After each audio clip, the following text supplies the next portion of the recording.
Recording in progress.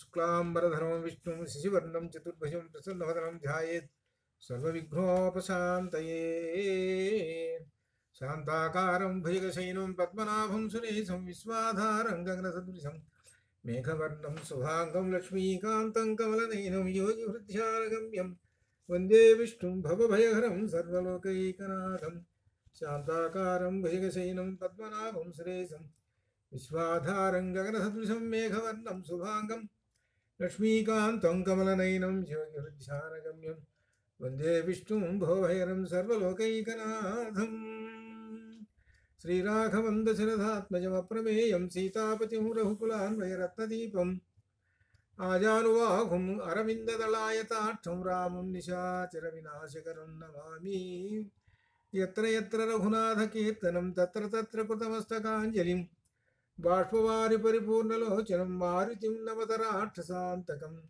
मनोजवं मारुततुल्यवेगं जितेन्द्रियं बुद्धिमतां वरिष्ठं वातात्मजं वानरयूथमुख्यं श्रीरामदूतं शिरसा नमामि उल्लङ्घ्य सिन्धोः सलिलं यशोकमन्यं जनकात्मजायाः आदाय तेनैव तदाहलङ्कां नमामि तं प्राञ्जलिराञ्जनेयं बुद्धिर्बलं यशोधैर्यं निर्भयत्वमरोगता अजाड्यं वाक्पटुत्वं च हनुमस्मरणात् भवेत् रामाय रामचन्द्राय रामभद्राय वेधसे रघुनाथाय नाथाय सीतायाः नमः वामाङ्कस्थितजानकीं परिलसत्कोदण्डदण्डं करे चक्रं चोर्ध्वकरेण बाहुयुगले शङ्खं शरं दक्षिणे बिभ्राणं जलजातपत्रनयनं भद्राद्रिमुद्रिस्थितं केयूरादिविभूषितं रघुपतिं सौमित्रियुक्तं भजे रामाय रामचन्द्राय रामभद्राय वेधसे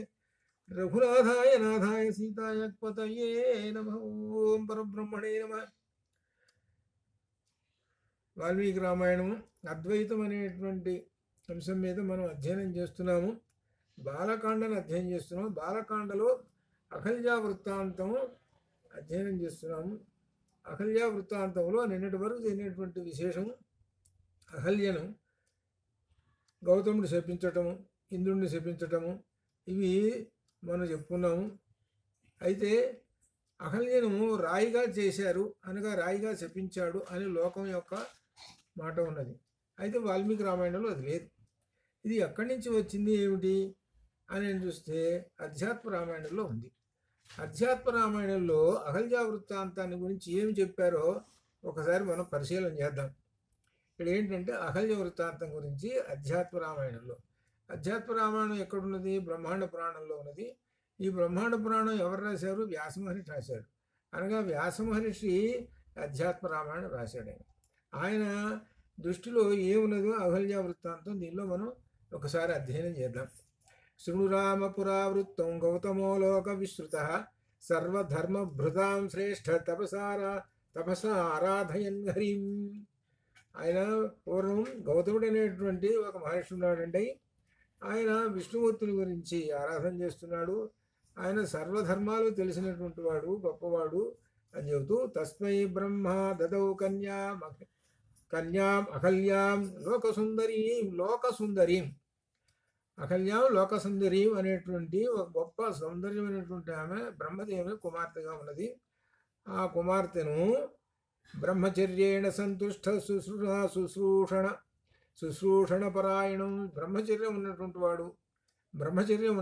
వాడు అందులో గొప్పవాడు అయినటువంటి ఎవరు? గౌతముడికి దదౌ, ఈ కన్యను దదౌ ఇచ్చెను. చూడండి ఇక్కడ ఎలా ఉన్నదో.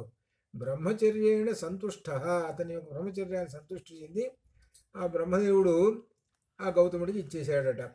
తయా సార్థమిహావాసి గౌతమస్తపసాంవర, ఆ గౌతముడికి ఇచ్చిన తర్వాత చక్రస్తుతాన్ దర్శయితుమంతరం ప్రేప్సు. సరే అయిపోయింది. ఆ గౌతముడికి ఇచ్చిన తర్వాత ఇదిగో ఇక్కడ ఇంద్రుడు వచ్చాడు. ఇంద్రుడు ఆమెను చూశాడు. చూసి ఆమెను మోహించి ఇక్కడ విశేషం ఏమిటి?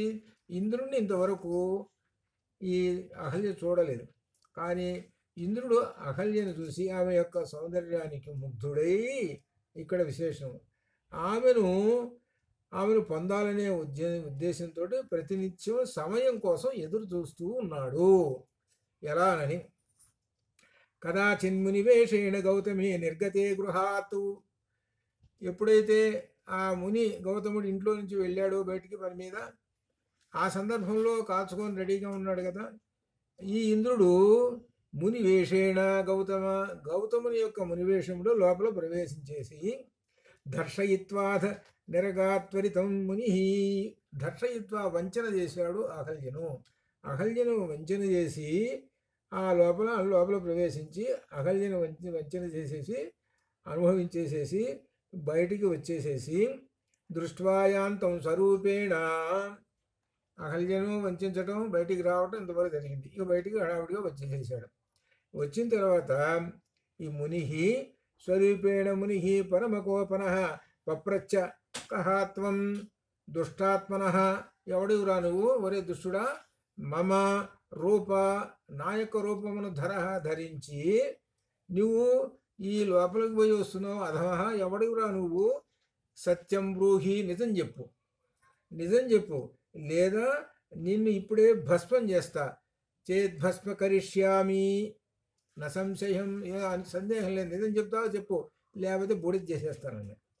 అప్పుడు ఇంద్రుడు భయపడి సహ అబ్రవీత్ దేవరాజ అహం, అయ్యా నేను దేవరాజుని ఇంద్రుణ్ణి, పాహిమాం కామ కింకరం అని కూడా చెప్పేశాడు. పాహిమా రక్షమా అంటే ఎప్పుడైతే కాళ్ళ మీద పడ్డారో సహజంగా ఎంత తప్పు చేసినటువంటి వాడైనా కానీ వస్తుంటుంది కదా దయ, చెప్పేశాడు మనసు. కామ కింకరం, నాకు కామ దృష్టి పడ్డది, అందువల్ల లోపలికి పోయి వచ్చేసాను నేను ఇంద్రుణ్ణి అని చెప్పాడు.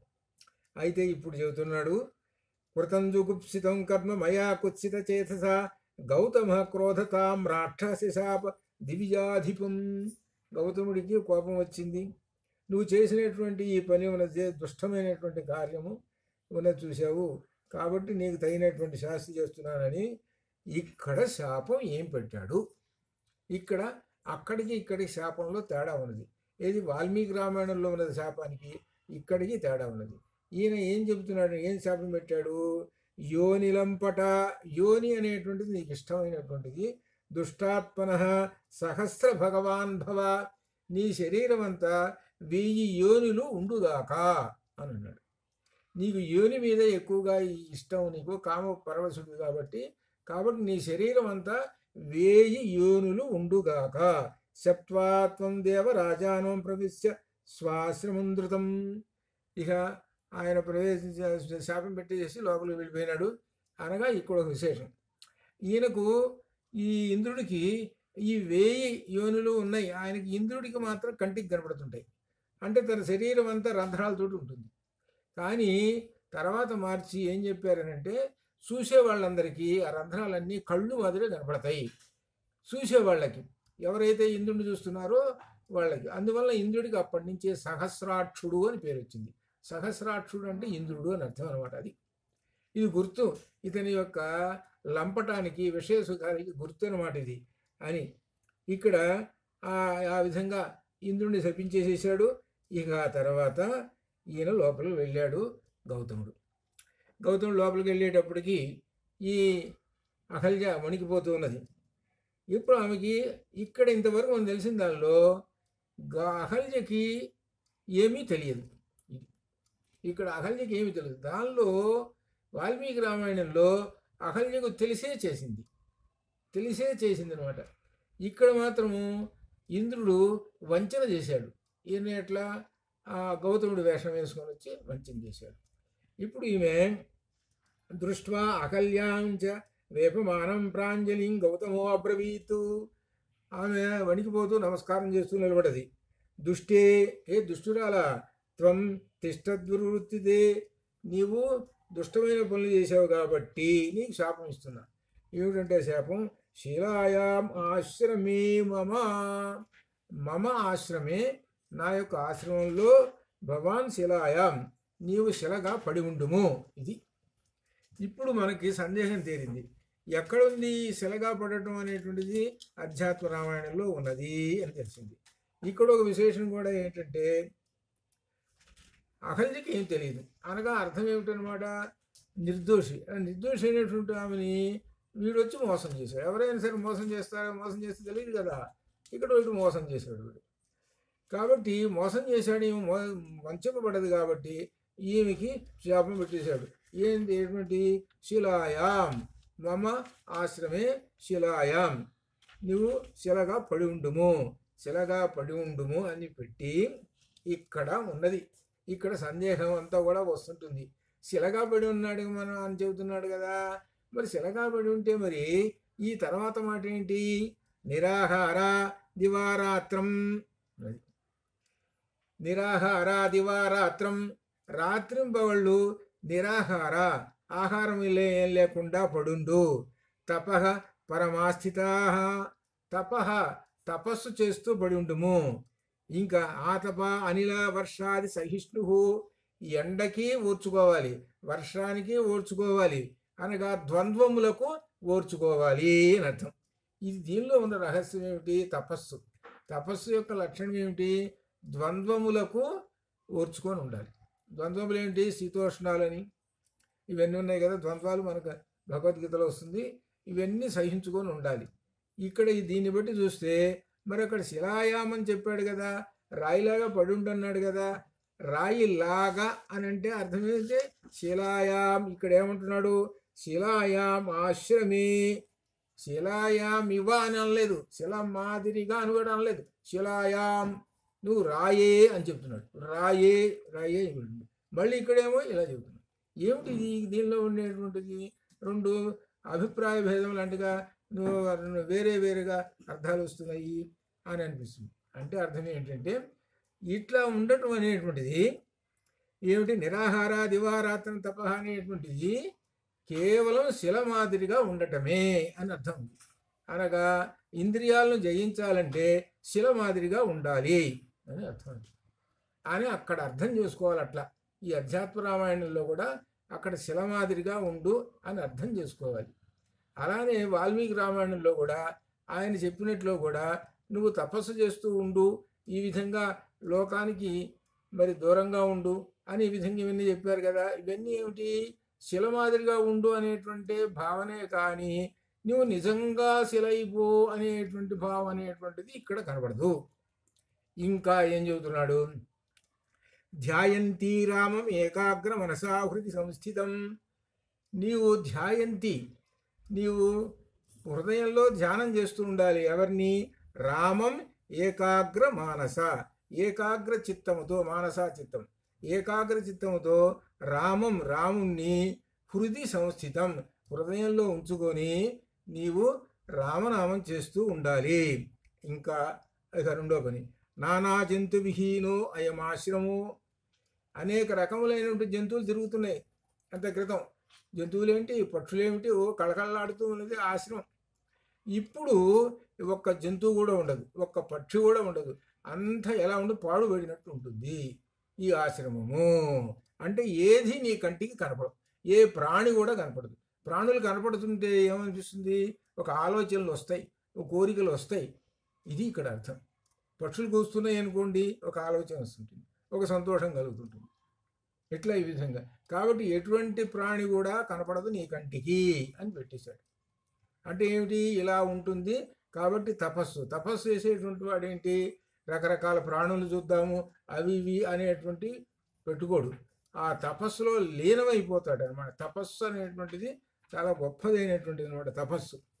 అలా అందుకనే తపస్సును గురించి చెప్పుకోవాలంటే పార్వతీదేవి చేసిన తపస్సే అత్యంత శక్తిమైన గొప్ప తపస్సు. పార్వతీదేవి చేసిన తపస్సు హిమాలయముల మీద తపస్సు ఎలా చేసింది అని అంటే చలికాలంలో సరస్సులో నిలబడి, రొమ్ము వంటి నీళ్లలో నిలబడి తపస్సు చేసింది. ఈ ఎండాకాలంలో సెంటర్లో పెట్టుకొని మధ్యలో చుట్టూ అగ్ని పెట్టుకొని ఒంటికాల మీద నిలబడి తపస్సు చేసింది. ఇవి తపస్సులు అంటే. కాబట్టి ఇట్లా ఈ తపస్సు అనేటువంటిది చాలా భయంకరమైనటువంటిది, ఘోరమైనటువంటిది. అందువలన అటువంటి తపస్సు. కాబట్టి ఇక్కడ కూడా ఈ అహల్యకి ఈ తపస్సును చెప్పేశాడు. నిరాహార దివారాత్రం తపః పరమం ఆస్థిత, ఆతప అనిల వర్షాది సహిష్ణు. అలా సహిష్ణు వేసుకుంటూ పరమేశ్వరం ధ్యాయంతి. అది అలా ఉంటూ పరమేశ్వరం ధ్యాయంతి, ఆ పరబ్రహ్మమును ధ్యాయంతి, ధ్యానం చేసుకుంటూ ఉండుము. ఆ పరబ్రహ్మం ఎవరు? రామం ఏకాగ్ర మనస. ఆ రామ పరబ్రహ్మాన్ని గురించి నీవు ధ్యానం చేస్తూ ఉండు. అట్లా ఎంతకాలం చేయాలి నువ్వు అంటే, ఏవం వర్ష సహస్రేషు అనేకేషు గతేషు చ, చాలా వేల సంవత్సరాలు చేయాలి అని చెప్తున్నాడు. అంటే ఏమిటనమాట, ఇంకా రామచంద్రమూర్తి ఎప్పుడు వస్తాడో. రామచంద్రమూర్తి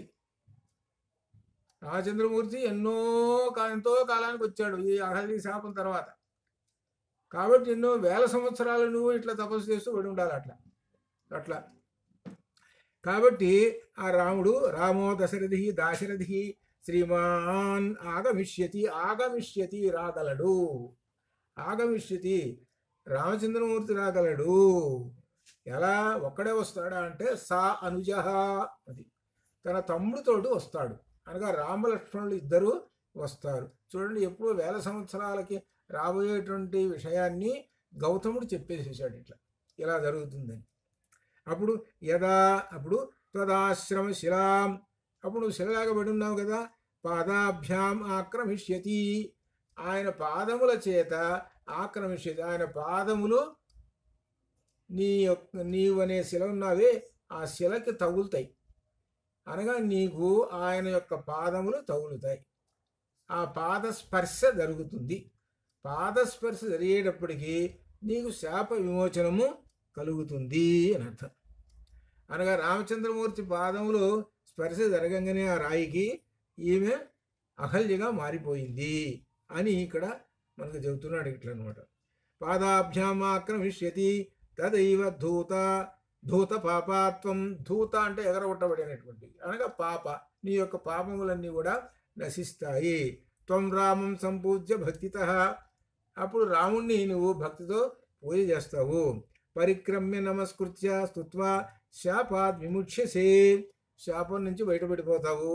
ఇప్పుడు పూర్వవన్మమ శుశ్రూషాం కరిష్యసి, పూర్వం ఏ విధంగా అయితే నాకు సేవ చేస్తున్నావో అట్లనే ఇప్పుడు కూడా సేవ చేస్తూ ఉంటావు.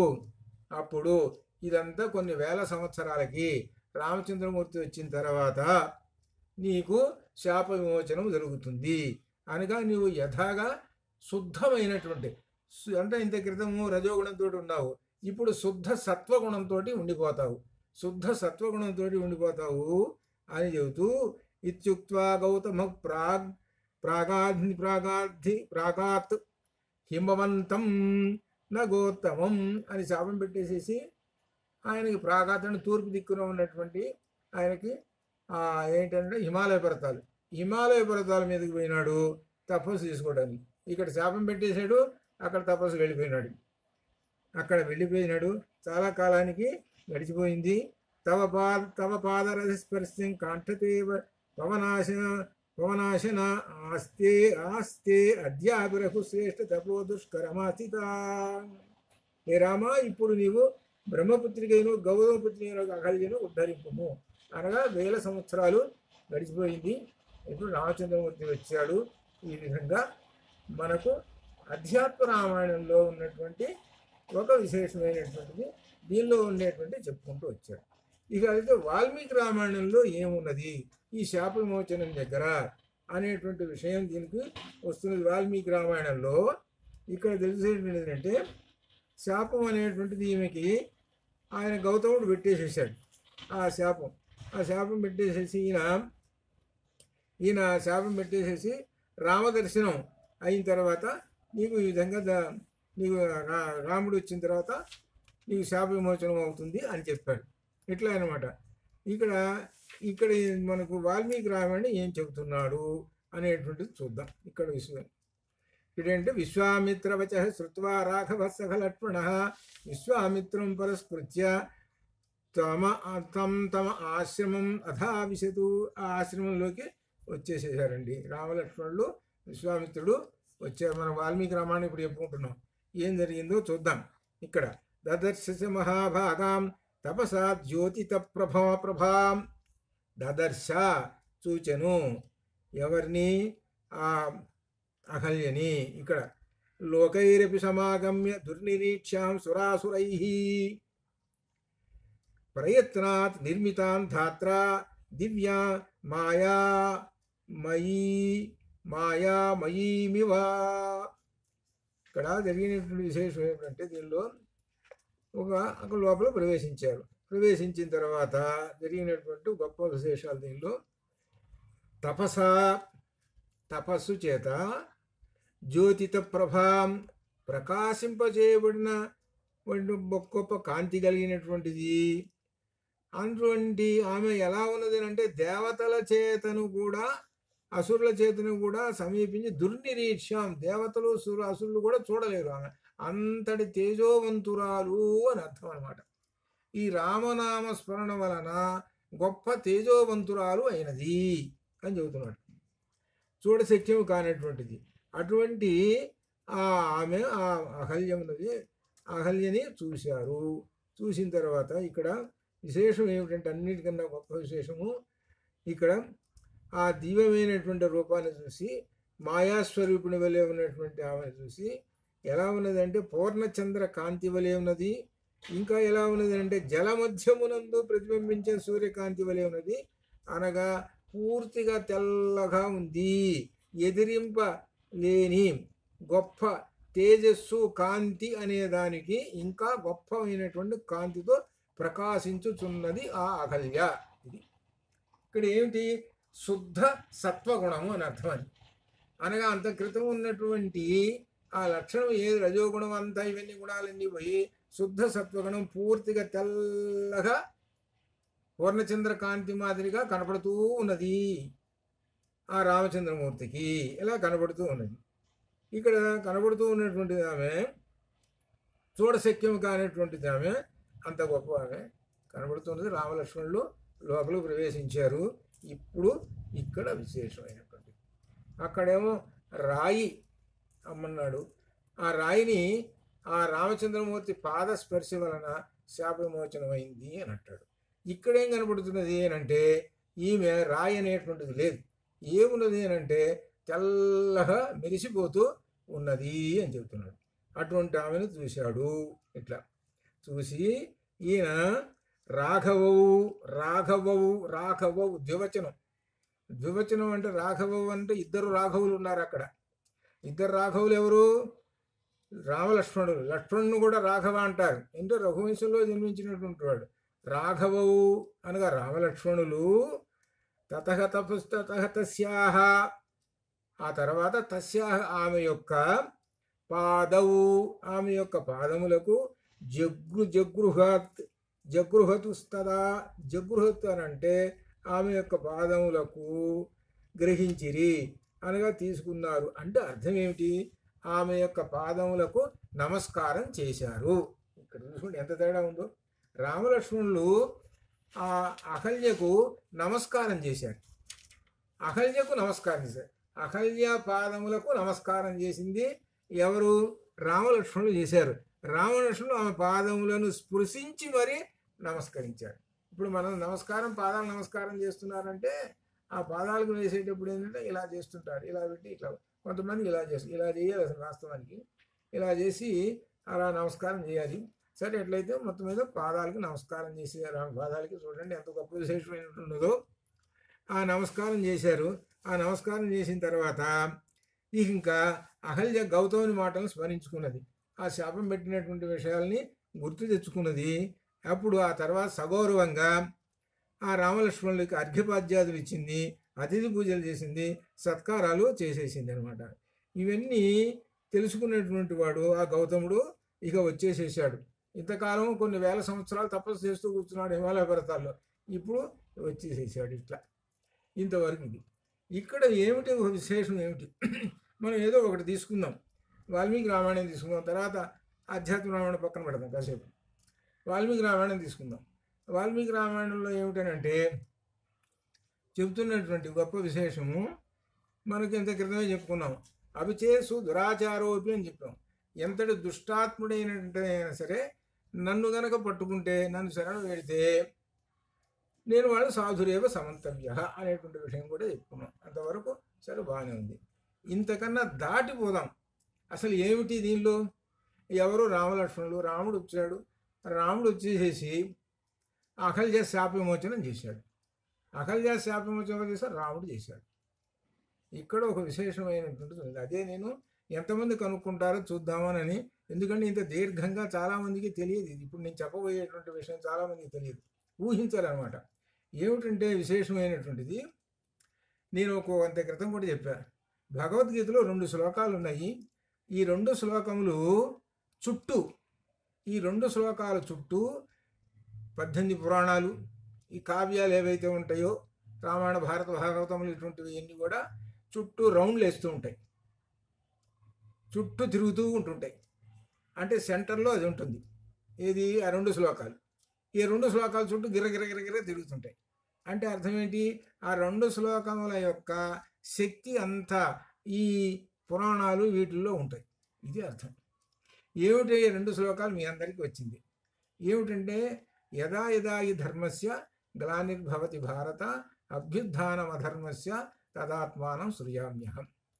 ఇది ఈ శ్లోకాన్ని బట్టి మీరు 18 పురాణాలు అన్నీ చూసుకోండి, కనబడుతూ ఉంటుంది. ధర్మం అనేటువంటి, ధర్మస్థాపన అనేటువంటిది పురాణాల్లో చెప్పేటువంటిది. ఇది రెండోది ఉన్నది ఏమిటి? పరిత్రాణాయ సాధూనాం వినాశాయ చ దుష్కృతాం ధర్మ సంస్థాపనార్థాయ సంభవామి యుగే యుగే అని అర్థం. ఇప్పుడు దీన్ని చెప్పమంటే అందరూ కూడా పరిత్రాణాయ సాధూనాం, మంచివాళ్ళని రక్షించడం కోసము, వినాశాయ చ దుష్కృతాం, ఈ చెడ్డవాళ్ళ రాక్షసుల్ని నాశనం చేయడం, చంపడం కోసం ఈయన యుగే యుగే ప్రతి జన్మలోనూ పుడుతూ వస్తున్నాడు. సరే, పుడుతూ వస్తున్నాడు, దశావతారాలు. ఒక ఉదాహరణ వరుసగా వద్దాం. ఏమిటనంటే, నరసింహావతారం వచ్చింది. నరసింహావతారంలో ఏం చేశాడు ఆయన? హిరణ్యకశిపుడిని చంపేశాడు, పరిగెత్తేశాడు. ఎక్కడ మాయమైనాడో మనకు తెలియదు. ఇక ఆ తర్వాత చరిత్ర ఏం చెప్పలే. ఏది నరసింహస్వామి చరిత్ర మనకేం చెప్పలే. ఆయన సంహరించేశాడు, అయిపోయింది. అనగా ఆ అవతారం అనేటువంటిది ఎందుకు వచ్చిందయ్యా? కేవలం హిరణ్యకశిపుడిని చంపడానికి వచ్చింది. వరాహ అవతారం ఎందుకు వచ్చిందయ్యా అంటే హిరణ్యాక్షుని చంపడం కోసం వచ్చింది. ఇట్లా అలానే వామనావతారం ఎందుకు వచ్చింది? బలిచక్రవర్తిని పంపించడం కోసం వచ్చింది, బలిచక్రవర్తిని. అట్లా అలా వచ్చింది. ఇక ఆ తర్వాత ఇక రామావతారం వచ్చింది. రామావతారం ఎందుకు వచ్చింది? ఇది ప్రశ్న. ఏమన్నా రామావతారం ఎందుకు వచ్చింది అని అంటే ఎంతమంది చెబుతారు? మీలో ఎంతమంది చెబుతారు రామావతారం ఎందుకు వచ్చింది? ఇంకా ఇంకా ఇంకేం దిగ్రాదర్శనం వచ్చిందో? నా దిగ్రాదర్శనం రాలా. ఏమన్నా మన రవిశంకర్ ఏమైనా చెప్పగలుగుతాడేమో అనుకుంటే రవిశంకర్ ఎక్కడో కూర్చొని ఉంటాడు. అది అది అదే మానవ ధర్మాలు గుర్తు చేయడానికి వచ్చాడు. సరే, నేను చెబుతాను. ఇప్పుడు పరిత్రాణాయ సత్యం వద ధర్మంచర. ఎక్కడున్నాడు? ఎక్కడ రవిశంకర్? నేనే గురుగారు. చెప్పు. బయట ఉన్నాను. సత్యం వద ధర్మంచర అని చెప్పడానికి వచ్చింది. ఇప్పుడు నేను చెప్పిన తర్వాత మీకు అందరికీ కూడా ఇప్పుడు మీకు గురువు యొక్క విశేషం ఏంది ఇప్పుడు బయటపడుతుంది. ఇప్పుడు మీరు ఇంతవరకు ఆలోచించారు, ఎంతసేపటికి రావణాసురుడు చంపడం కోసం వచ్చాడు, అవి రకరకాల ధర్మంచర ఇట్లా ఊహించుకొని చెప్పారు. కానీ ఇక్కడ ఏంటంటే శ్లోకాన్ని పట్టుకోవాలి. ఇదే సంస్కృత భాషలో, సంస్కృతం చదువుకుంటే చేసే విశేషం. పరిత్రాణాయ సాధూనాం వినాశాయ చ దుష్కృతాం ధర్మ సంస్థ వినాశాయ చ. చ అనేటువంటి శబ్దము ఒక అక్షరం, అది ఒక శబ్దం. చ అంటే అర్థం ఏమిటో మరియు అని అర్థం. 2 పనులు చేశాడు. ఏడు 2 పనులు అంటే పరిత్రాణ సాధూనం 1, వినాశాయ దుష్కృతం 2, చ మరియు 3వ పని. ఇది ఏమిటంటే రామావతారంలో వచ్చింది కేవలం రావణాసురుణ్ణి చంపటం కోసం రావటం అనేది కేవలం ఒక 5% మాత్రమే, లేదు 5 కాదు 10. అసలు 90% అసలు కారణం వేరే ఉంది. ఆ చాది ఏమిటంటే రామాయణంలో మనకు కనపడేది చాలామందికి శాప విమోచనం చేయాలి. ఎలా? విరాధుడికి శాప విమోచనం చేయాలి. విరాధుడు అనేవాడు వాడు ఒక రాక్షసుడు. అలానే కబంధుడు అనేటువంటి గంధర్వులు, వీళ్ళిద్దరు, వాళ్ళకి శాప విమోచనం చేయాలి. చ అనేటువంటి శబ్దం ఎంతవరకు తీసుకొస్తుందో చూడండి. వాళ్ళకి శాప విమోచనం చేయాలి. ఇట్లా ఇంకా విశేషించి అనేక మంది ఈ ఋషులు వీళ్ళందరూ ధ్యానం చేస్తున్నారు. ఏమిటి రామచంద్రమూర్తి వస్తాడు రామచంద్రమూర్తిని మేము చూడాలి అనేటువంటి వాళ్ళు చాలామంది ఉన్నారు. మనకు అరణ్యపురంలో వస్తుంది, అరణ్యకాండలో వస్తుంది. వాళ్ళందరూ ఏం చేశారంటే చాలా కాలం తపస్సు చేసి రామచంద్రమూర్తి ఇంకా రాలేదని వాళ్ళు శరీరం వదిలేసేస్తూ చెప్తానంత కానీ కాదులే నువ్వంతా ఫెయిల్ అవుతావు. తర్వాత వాళ్ళందరూ కూడా ఏం చేస్తారనంటే చాలా కాలం తపస్సు చేసి వాళ్ళ యొక్క తపస్సులన్నీ కూడా శరభంగ మహామనిషి దగ్గర ఏదో మూటగట్టి ఇచ్చినట్టుగా అక్కడ మొత్తం పెట్టేస్తారు. వాళ్ళ తపో ఫలాలన్నీ అక్కడ పెట్టేస్తారు. ఈ ఒకరివా ఇద్దరివా చాలామంది మహర్షులు మనకు అరణ్యకాండ చదువుతుంటే తెలుస్తుంటుంది. అక్కడ ఎక్కడ ఉన్నది ఈ మూటలన్నీ అంటే శరభంగుడు అనేటువంటి ఋషి దగ్గర ఉన్నాయి. ఈ శరభంగుడు అనేటువంటి ఆయన ఈ తపస్సులు అనేటువంటి మూటలన్నీ పెట్టుకొని కూర్చున్నాడు. ఇంకా రాముడు పుట్టలేదు. రాముడు పుట్టాడు, సరే అరణ్యానికి వచ్చేసేసాడు, వరుసగా వస్తున్నాడు. శరభంగ ఆశ్రమానికి వచ్చాడు. శరభంగ ఆశ్రమానికి వచ్చిన తర్వాత శరభంగుడు, అయ్యా ఇది జరిగినటువంటిది, చాలామంది ఋషులందరూ కూడా నీకోసం ఎదురు చూసి ఆ తపోఫలాలన్నీ నా దగ్గరే అట్టిపెట్టారు, కాబట్టి ఈ తపోఫలాలన్నీ కూడా నీకు ఇచ్చేస్తున్నాను. ఎవరికి ఇస్తున్నారు? భగవంతుడికి ఇచ్చేస్తున్నారు. ఇప్పుడు మాధవి, ఇప్పుడు భగవద్గీత శ్లోకం చెప్పు. ఇప్పుడు ఎవరు చెబుతారు? ఇప్పుడు అదే మీరు చెప్పింది శ్లోకమే కదా? అది కాదు, ఇప్పుడు చెప్పండి. ఇంకా అచ్చా, వేరే శ్లోకం అది కాదా? సరే, సాహసం లేదు. సరే, ఆయన ఏం చేశాడు? శరభంగుడు మొత్తం వాళ్ళు ఇచ్చినటువంటి తపో ఫలాలన్నీ కూడా ఎవరికి ఇచ్చేసేసాడు? రామచంద్రమూర్తికి ఇచ్చేసేసాడు. కర్మణ్యేవాధికారస్తే మా ఫలేషు కదాచన మా కర్మఫల హేతుర్భూ మాతే సంగోస్త్వ కర్మణి. ఫలములన్నీ కూడా నువ్వేమి పెట్టుకోకు, ఆ ఫలాలన్నీ నాకే సమర్పించు అని కూడా చెప్పాడు ఆయన. అందుకనే మనం ఏదైనా ఫలం, మనం దాన ఫలం చేసేటప్పుడు ఇదన్న మమ అంటాం, మొత్తం శ్రీకృష్ణార్పణమస్తు అని అంటాం. అలా అన్నీ ఆ తపస్సుల యొక్క మహర్షుల యొక్క తపో ఫలాలన్నీ కూడా రామచంద్రమూర్తికి వెళ్ళిపోయినాయి. ఇప్పుడు చ అనేటువంటి అక్షరం గురించి చెప్పుకుంటున్నాం. మరియు అని అంటే ఎంతోమంది ఋషుల యొక్క తపో ఫలాలను తీసుకోవాలి ఆయన. శాపములు పొందినటువంటి వాళ్ళు ఉన్నారు. విరాధుడు, కబంధుడు శాపాలు పొందినటువంటి వాళ్ళు ఉన్నారు. వాళ్ళకి శాప విమోచనం చేయాలి, వాళ్ళకి. అట్లా ఇంకా మనం దర్శనం చేసుకుని పోతే చాలామందిని మరి అక్కడ దర్శనం కోసము ఎక్కడంటే మనకు అరణ్యకాండ చదువుతుంటే రామచంద్రమూర్తి వస్తున్నాడని అంటే 21 రకములైనటువంటి మహర్షులు వస్తారు. మనకి పెద్ద గుంపు చెప్పలేనన్నమాట. వాళ్ళందరూ ఆ రామచంద్రమూర్తిని దర్శనం చేసుకున్నారు. అంత గొప్ప విశేషం. ఈ చ అంటే అర్థం ఏమిటంటే కేవలం ఆయన రావణాసురుణ్ణి చంపడం కోసం రాలేదు, ఎంతో మందిని ఉద్ధరించడం కోసం వచ్చాడు, వాళ్ళ శాప విమోచనలు చేయడానికి వచ్చాడు. ఇది చ అనేటువంటిది. సంస్కృతంలో చ అనే అక్షరం శ్లోకంలో వేస్తున్నాడు అని అంటే మరియు ఇక్కడ ఒక విశేషం ఉంది. వ్యాసమహర్షి ఆయన చకార కుక్షి. మనకు వ్యాసమహర్షి యొక్క భారతం కనుక చదువుతున్నా ఇందులో కూడా భగవద్గీతలో కూడా కొన్ని చోట్ల చాలు వస్తాయి. భవాన్ భీష్మశ్చ కర్ణశ్చ అనుకుంటే చాలు వేసుకుంటూ పోతుంటాడు. అందుకని ఆయనకి చకార కుక్షి అని పేరు అనమాట ఆయనకి. అనగా ఆయనకి చకారాలు బాగా తెగ తిన్నాడు ఆయన, చక్రాలు అని ఊరిగా ఒక హాస్యాన్ని చెబుతుంటారు అనమాట. కానీ ఇక్కడ అర్థం చ అనేటువంటిది గొప్ప విశేషమైనటువంటిది. ఎవరు చెబుతున్నది చ అనేటువంటిది వేసి చెప్పినటువంటి శ్రీకృష్ణ పరమాత్మ పైకి చెబుతున్నా అసలు చెప్పింది ఎవరు? ఇప్పుడు చెప్పాలి. భగవద్గీత ఎవరు చెప్తున్నారు? భగవద్గీత మీకు బాగా అర్థమైంది, రవిశంకర్ చెప్పాలి. భగవద్గీత ఎవరు చెబుతున్నారు? వ్యాసుల వారు చెప్తున్నారు. ఎట్లా నువ్వు ఎలా చెప్పావు? మరి వ్యాసుల వారు చెబుతున్నారు అన్నాను, పాయింట్ మార్క్ వేసేసాను, ఎట్లా చెబుతున్నావు?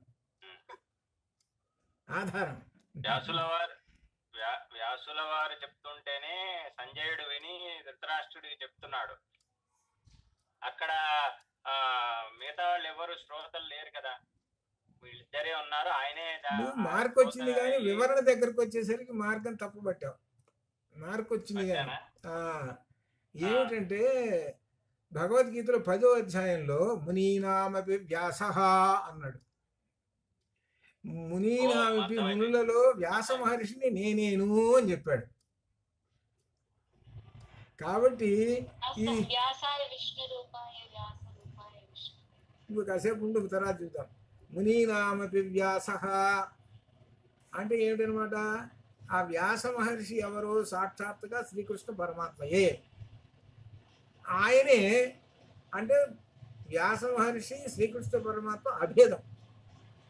ఇక్కడ అభేదం అనమాట. కాసేపు కృష్ణుడే అనుకోండి, లేదా వ్యాసుడే అనుకోండి. వ్యాసుడు అంటే మహాకవి కాబట్టి చాని అక్షరం వేసేసాడు. చాని అక్షరం వేసేటంటే అర్థం ఏంటి? మరియు అని అర్థము. కొంతమంది తెలియక ఛందస్సులో మొదటి లైన్కి 16 అక్షరాలు, రెండో లైన్కి 16 అక్షరాలు, అనుష్ఠుప్ ఛందానికి 32 అక్షరాలు. ఈ 32 అక్షరాల్లో ఎక్కడైనా ఒక అక్షరం తగ్గితే 31 వచ్చినాయి అనుకో, అప్పుడు 32 అక్షరానికి చా అని ఒకటి వేసేస్తారు, చివరిలోను మధ్యలోను వేసేస్తారు. ఇది ఒక కవులకు అలవాటు. కానీ ఇక్కడ విశేషం ఏంటంటే వ్యాస మహర్షి అనవసరంగా వెయ్యలేదు చా. చూసే వాళ్ళందరూ ఏమిటి అని ఎప్పుడు చాలు చాలు వేస్తుంటాడు అని అనుకుంటారు. కాదురా, ఆ చాని ఏందో తెలిసిన, ఆ ఉన్నదంతా చాలోనే ఉంది.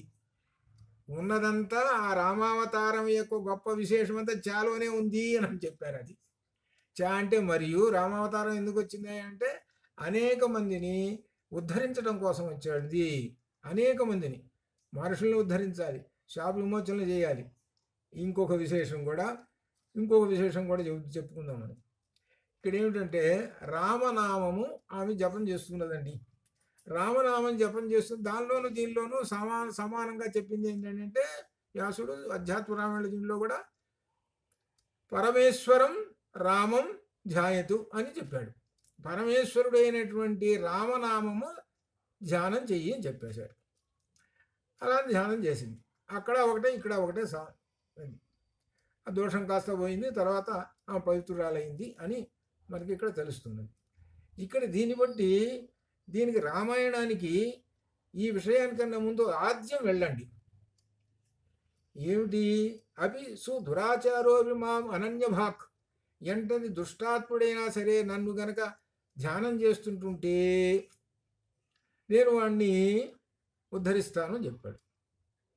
ఇక్కడ విశేషం ఏమిటనంటే మీకు అందరికి తెలిసిందే, ఇది వాల్మీకి. వాల్మీకి మొట్టమొదటి ఏమిటి? దొంగవాడు, రత్నాకరుడు. పేరు ఏదైతే రత్నాకరుడు అన్నారు, కాసేపు రాచేసుడు అన్నాడు, రకరకాల పేర్లు చెప్పుకుంటూ వచ్చేసేసారు. సరే, ఏదైతే ఈయన గారు దారులు కొట్టడం, బుర్రబాలు కొట్టడం, వాళ్ళ దగ్గర ఉన్న కాజేసుకోవటం, ఇది జీవనం. ఇది కదా ఈయన యొక్క ఇది దానిలో చెప్పినటువంటిది. అనగా ఏమిటనమాట? ఈయన యొక్క అధర్మపరుడు. అధర్మానం అంటే ఏంటనమాట? దుష్టమైన కార్యం చేస్తున్నాడు. దానివల్ల ఏమొస్తుంది? పాపం లభిస్తుంది. ఇప్పుడు నారదుడు వచ్చాడు. నారదుడు వచ్చిన తర్వాత నారదుడు ఏమనుకున్నాడు? వీడిని ఉద్ధరించాలి అని అనుకున్నాడు. ఈ దుష్టుణ్ణి ఉద్ధరించాలి అని అనుకున్నాడు. దుష్టుణ్ణి ఉద్ధరించాలి కాబట్టి రామనామం ఇచ్చాడు. అట్లనే ఇక్కడ దుర్బుద్ధి, హే దుష్టే, దుష్టాత్మ అని అన్నాడు. ఎవరు? అహల్యని. కాబట్టి నిన్ను ఉద్ధరించాలి కాబట్టి నీకు ఇదిగో నువ్వు ఏమిటో భస్మశాయిని తప్యంతి అని ఈ విధంగా కొన్ని చెప్పుకుంటూ వచ్చాడు. అలా చెయ్యి, నీవు రామనామం స్మరణ చెయ్యి, నీవు ఉద్ధరించబడతావు, పవిత్రురాలు అవుతావు. అట్లనే ఇక్కడ వాల్మీకి కూడా తపస్సు చేశాడు. తపస్సు ఇట్లే చేశాడు.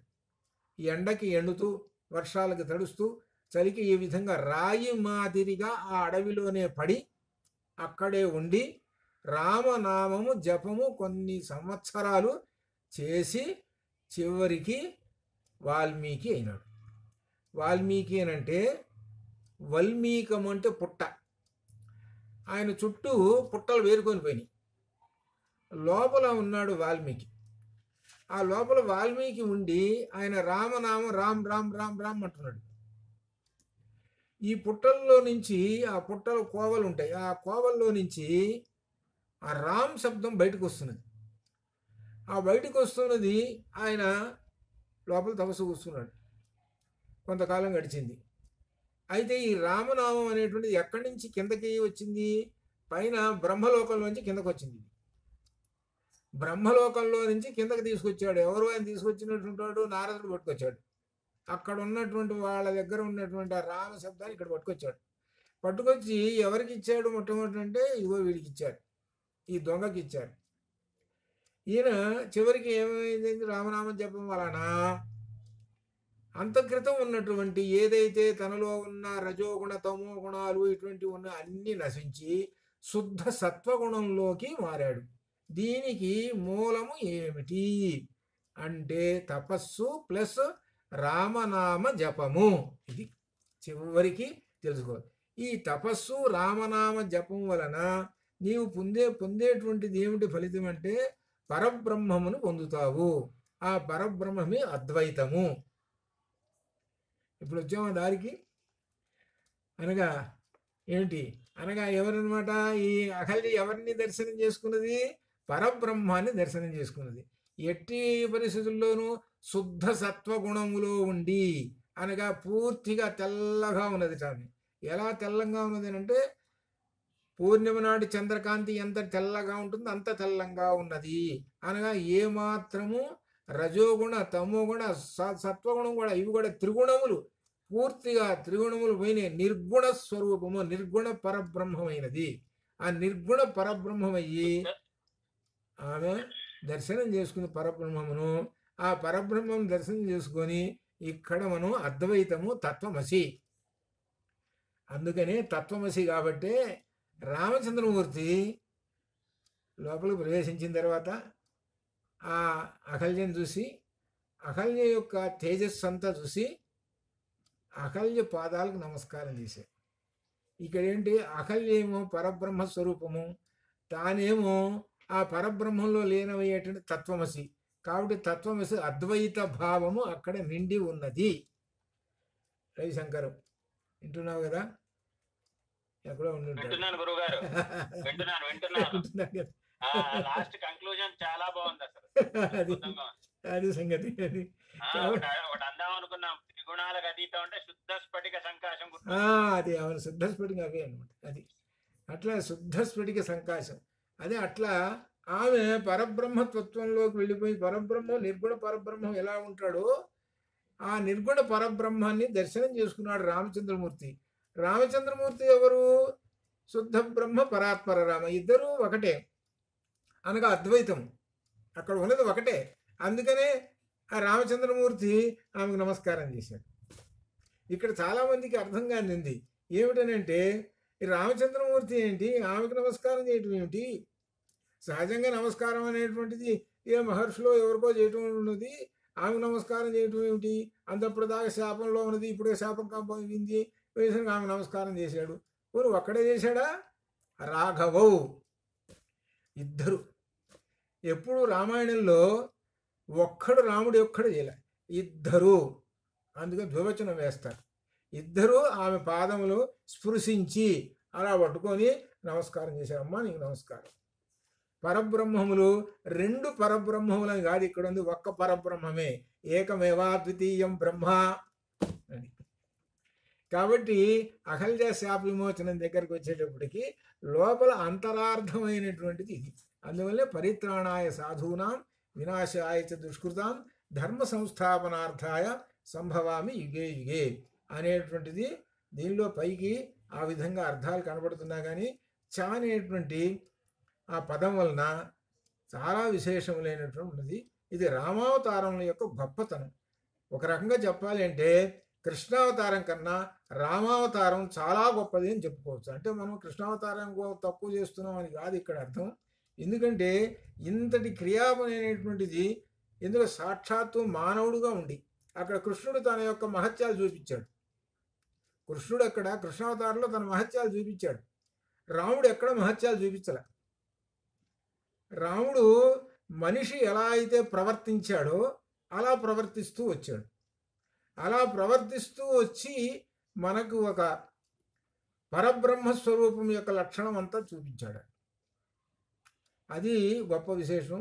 ఇక్కడ చ అనే అక్షరం వలన మనకు రామావతారంలో అనేకమైనటువంటి కార్యక్రమాలు నిర్వహించడం కోసము రామావతారం వచ్చింది. ఇది విశేషం అనమాట. కాబట్టి అట్లనే ఇక్కడ మనకు ఉదాహరణగా ఈ అహల్య శాప విమోచనం దగ్గర చెప్పుకున్నటువంటి విశేషం. కాబట్టి 2 గ్రంథాల్లో, ఒక గ్రంథంలో అధ్యాత్మ రామాయణంలో రాయి గమ్మన అన్నది, మళ్ళీనేమో నిరాహారానని మళ్ళీ చెబుతున్నాడు. నువ్వు రాయి అని చెబుతున్నాడు, నువ్వు రాయి అయిపో అన్నాడు. మళ్ళీ నిరాహార తపః దివారాత్రం నిరాహార తపః ఆతప అనిల వర్షాదిభి అని చెబుతున్నాడు ఏది అధ్యాత్మ రామాయణంలో. కానీ వాల్మీకి రామాయణంలో అలా మధ్యలో ఈ క్లాష్ వచ్చేటట్టు లేదు. మీరు అది గమనించండి. వాల్మీకి రామాయణంలో క్లాష్ వచ్చేటట్టు లేదు. ఆయన నువ్వు శిల అయిపో అని ఎక్కడ శాపం పెట్టలా. వాల్మీకి రామాయణంలో నువ్వేం చేస్తావనంటే, ఇదిగో నిరాహారమై ఉండు, బయట ప్రపంచం చూడవాకు, ఇదిగో భస్మశాయిని అని ఈ విధంగా చెప్పి నువ్వు అనేక వేల సంవత్సరాలు రామనామం జపం చేసుకుంటూ ఉండు. రామచంద్రమూర్తి వస్తాడు, ఆ వచ్చినప్పుడు రామచంద్రమూర్తికి అతిథి సత్కారాలు చేస్తావు, అప్పుడు నీ శాప విమోచనం అవుతుంది అని ఆ చెప్పినటువంటి విధానం ఉన్నది చూశారు. ఇది ఆ కథా విధానం. ఒకదాని క్లాష్ అంటే పూర్వపక్షం పడకుండా ఇక్కడ పూర్వపక్షం పడుతుంది. ఇది అధ్యాత్మ రామాయణాలు చూస్తుంటే ఒకవైపు శిల అంటున్నావు, మళ్ళీ ఇట్లా అంటున్నావు, ఇట్లాంటివి ఏమిటయ్యా అనేటువంటిది పడుతుంది. అందువల్ల సరే, ఇట్లయితే సరే. కాబట్టి మనం చా అనేటువంటి అక్షరం వలన ఇది ఒక్కటే కాదు, మొత్తం మనము సమస్తమైనటువంటి పురాణాలు వాటిలన్నింటిలో కూడా ఈ అవతారాలు వచ్చినప్పుడు, దశావతారాలు వచ్చినప్పుడు చా అనే అక్షరం వలన అనేక కార్యక్రమాలతో వచ్చారు. కృష్ణావతారం కూడా చా అనే అక్షరంతో వచ్చింది. కృష్ణావతారం కేవలం శిశుపాల భక్తులు సంహరించడం కోసం కాదు, అనేక మందిని ఉద్ధరించడం కోసం వచ్చింది. చాలామంది శాప విమోచనాలు చేయడానికి వచ్చింది. ఇట్లా ఈ విధంగా అనమాట ఆ కృష్ణావతారం కూడా అట్లా ఈ విధంగా అనమాట. కాబట్టి మనం తెలుసుకోవాల్సింది అది చా అనేటువంటి అక్షరం వలన ఆ అవతారాల్లో గొప్ప విశేషం. ఇద్దరిని గురించి వాల్మీకి కూడా ఆయన కూడా శుద్ధ సత్వగుణంలోకి వచ్చాడు కనుకనే ఇదిగో రామాయణము రాశాడు. అందువల్లనే అంత గొప్ప విశేషమైనది. కాబట్టి దీని యొక్క చివరికి రామనామము యొక్క గొప్పతనము మనము ఈ అహల్య వృత్తాంతం వలన తెలుసుకుంటున్నాము. కాబట్టి రామనామము మనకు కేశవనామాల్లో రామనామము లేదు. ఏ నామం ఉన్నది కేశవనామాల్లో?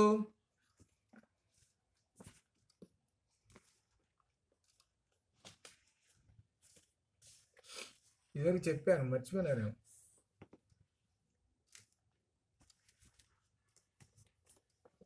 కృష్ణుడి నామం ఉంది, గుర్తు పెట్టుకున్నా. ఇప్పుడు నీకు మార్కులు వచ్చినాయి. ఇప్పుడు వచ్చినాయి ఇప్పుడు మార్కు వచ్చింది. అది పురుషోత్తమానని ఎవరిని అంటారంటే రాముడిని అంటారు పురుషోత్తమం. ఇది ఎలా చెప్పాం? ఆధారం ఏమిటి? ప్రతిదానికి ఒక ఆధారం చెప్పాలి. ఎట్లా అంటే యుద్ధకాండలో చివరిలో బ్రహ్మదేవుడు ప్రత్యక్షమయ్యి ఆ రామచంద్రమూర్తిని స్తుతిస్తాడు. స్తుతిస్తూ త్వం పురుషోత్తమః అంటాడు. అది త్వం పురుషోత్తమ, నువ్వు పురుషోత్తముడు అయ్యా నీవు అని అంటాడు. అట్లనే భగవద్గీతలో 15వ అధ్యాయం పురుషోత్తమ ప్రాప్తి యోగము. అందుకని పురుషోత్తమ ప్రాప్తి యోగము 20 శ్లోకాలతోటి ఉన్నదే, అది శుభకార్యముల సందర్భంలో చదువుతారు.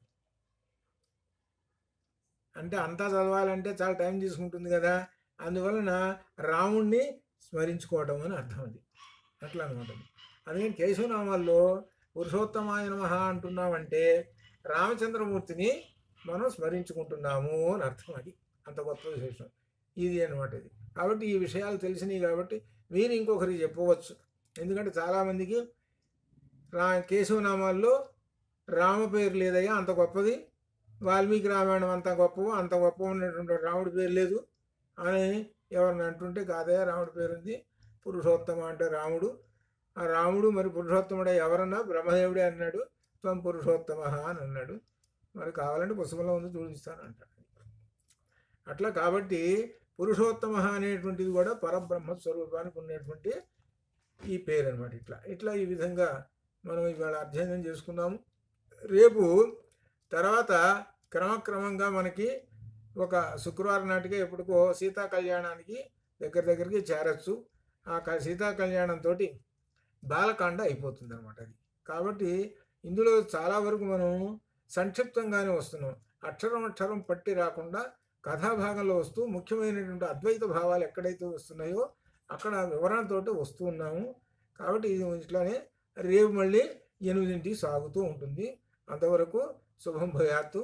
అయిపోతే ఉదయం నాకు మళ్ళీ 7:30కి ఉన్నది. భలే రేపు మంచి క్లాసు వాళ్ళకి, ఎవరికి కఠోపనిషత్తు చాలా గొప్ప క్లాస్ ఉంది కఠోపనిషత్తు. అదనమాట 7:30కి అదనమాట. సరే అంతవరకు శుభం భయాత్తు.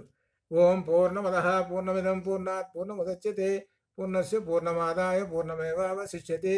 అసతో మా సద్గమయ తమసో మా జ్యోతిర్గమయ మృత్యోర్మా అమృతం